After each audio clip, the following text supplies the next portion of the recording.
وہ اپنے موبائل پہ، وہ اپنی گھڑی پہ، وہ اپنے تعلقات پہ، وہ کسی سوسائٹی میں اپنا گھر ہونے پہ بڑے خوش ہیں، لیکن ان کو اس بات کا پتہ ہی نہیں کہ اللہ ہم سے اتنا ناراض ہے کہ سب سے مسلمانوں کا خاص الخاص موقع، مسلمانوں کے سب سے خاص ایام، شہر رمضان الذی انزل فیہ القرآن، سب سے مبارک مہینہ مسلمانوں کا، اللہ نے اس میں بھی مجھے اپنے گھر میں آنے کی توفیق دے دی۔ وہ اسی بات پہ خوش ہے کہ میرے پاس آئی فون 13 پرو میکس ہے، وہ اسی بات پہ خوش ہے کہ میرے پاس بڑی قیمتی گاڑی ہے۔ اور یاد رکھنا پتر، میرے بھائیوں، کاکیوں، سب سے اللہ کا سخت ترین عذاب، حضرت موسیٰ علیہ السلام واز فرما رہے تھے اپنی امت کو، فرمایا اللہ کی نافرمانی نہ کرو نہیں تو تم پہ فلاں فلاں عذاب اترے گا۔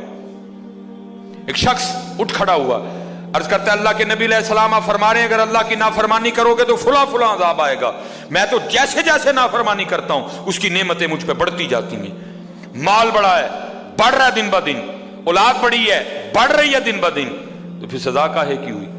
حضرت موسیٰ علیہ السلام کوہ طور پہ تشریف لے گئے، جا کے اللہ کی بارگاہ میں عرض کی اللہ میں تیری مخلوق کو تیری طرف دعوت دے رہا تھا، ان کو گناہوں کی نحوست سے ڈرا رہا تھا، گناہوں کے عذاب سے ڈرا رہا تھا، اگر تم اللہ کی نافرمانی کرو گے تو یہ عذاب تم پہ اتریں گے۔ ایک بندہ اٹھ کھڑا ہوا اور آگے سے عرض کرتا ہے اللہ کے نبی علیہ السلام میں تو جیسے جیسے نافرمانی کرتا ہوں مجھ پہ اس کا کرم، اس کا فضل بڑھتا جاتا ہے۔ میں نے پوچھا کیا کرم ہے؟ اس نے کہا مال بڑا ہے، بڑھ رہا ہے، اولاد بڑی ہے، بڑھ رہی ہے، مویشی بڑے ہیں، زمینیں بڑی ہیں، کھیتی باڑی بڑی ہے، بڑھ رہا ہے میرا۔ اللہ پاک نے فرمایا میرے کلیم، میرے جو عذاب کے انداز ہیں، میری جو عذاب کی صورتیں ہیں، ان میں سے جو سخت ترین عذاب ہے اس وقت میں نے اس بندے کو وہ عذاب دے رکھا۔ عرض کی رب کریم کیا ہے تیرا سب سے سخت ترین عذاب؟ فرمایا میرے کلیم جس سے میں سب سے زیادہ ناراض ہوتا ہوں اس سے میں توفیق سجدہ چھین لیتا ہوں۔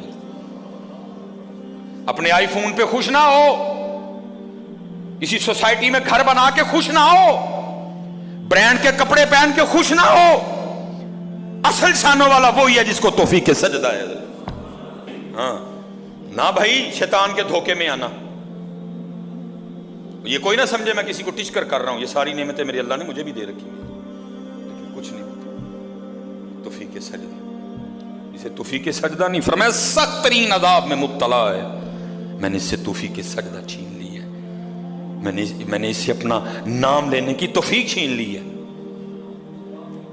نہ دھوکے میں آنا، جس سے وہ راضی ہوتا ہے، جس سے وہ خوش ہوتا ہے اسے توفیق سجدہ دیتا ہے۔ لیکن کیا ہے ہم جناب ماڈرن سیکولر بہو جی صاحب جی بڑے خوش ہیں، دکھی نہیں ہے کہ مجھے رمضان میں بھی توفیق نماز نہیں ہوئی، مجھے رمضان میں بھی اللہ نے اپنے گھر آنے کی توفیق نہیں دی۔ فرمایا 40 سال گزر گئے، اسے کہ باہر آئے سب کے سامنے آ کے اپنے جرموں کا اقرار کرے۔ اب اس کو پتہ ہے، باقی کسی کو نہیں پتہ ہے۔ حضرت موسیٰ علیہ السلام مخاطب ہوئے، فرمایا کون ہے جس کو 40 سال گزر گئے اس نے سجدہ بھی اپنے اللہ کو نہیں کیا؟ کون ہے؟ راتیں پاک نہیں، تنہائیاں پاک نہیں، باہر آؤ، آ کے اپنے جرموں کا اقرار کرو۔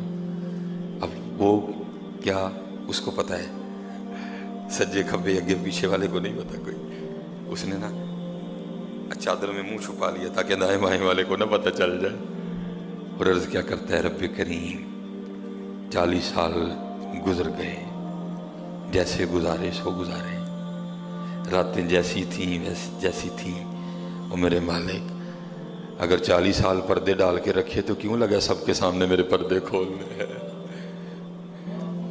اگر تو کھولنا چاہتا تو لوگوں کے سامنے کھول سکتا تھا، لیکن تو نے نہیں کھولے ہیں، پردہ ہی رکھا، لوگوں میں یہی بنائے رکھا کہ بندہ بڑا ٹھیک ہے، بندہ بڑا ٹھیک ہے۔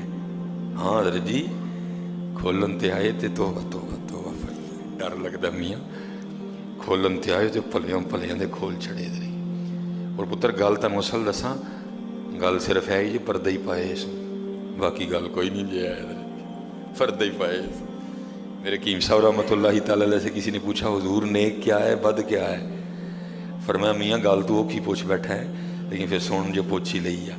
فرمایا جڑا پھڑ کتے وہ بد جڑا نہ پھڑیا جائے وہ نیک ہے، باقی چپ ہی چنگی آ میاں.